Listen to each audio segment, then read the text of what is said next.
அவர்களே, 1 சாமுவேலின் புஸ்தகம் 30வது அதிகாரத்திலே 8வது வசனம். தாவீது கர்த்தரை நோக்கி, நான் அந்த தண்டை பின் தொடர வேண்டுமா, அதை பிடிப்பேனா என்று கேட்டான். அதற்கு அவர், அதை பின்தொடர், அதை நீ பிடித்து சகலத்தையும் திருப்பிக் கொள்வாய் என்றார்.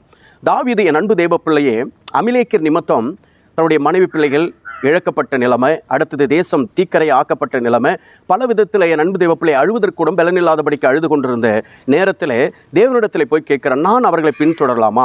என் மனைவி பிள்ளைகளை, என் ஜனங்களை கூட்டிகிட்டு போனேன், இழுத்துக்கிட்டு போனேன், அவர்களை நான் பின்தொடரலாமா அப்படின்னு சொல்லி கேட்குறான். ஏன்னா தேசத்தில் ஒருவரும் கிடையாது, தேசமே தீக்கரையாக இருக்கிறது. இன்றைக்கு உங்கள் வாழ்க்கையில் கூட என் அன்பு தேவப்பிள்ளை எல்லாவற்றையும் நீ இழந்து போன நிலைமையிலே நீங்கள் காணப்பட்டு கொண்டிருக்கலாம், அல்லது தீக்கரை ஆக்கப்பட்ட ஒரு சூழ்நிலையிலே உன் வாழ்க்கை காணப்பட்டு கொண்டிருக்கலாம். என் அன்பு தேவப்பிள்ளையே, இன்றைக்கு ஆண்டவர் தாவீதுக்கு சொன்ன அதே வார்த்தையை இன்றைக்கு உனக்கு எனக்கு சொல்லுகிறார்.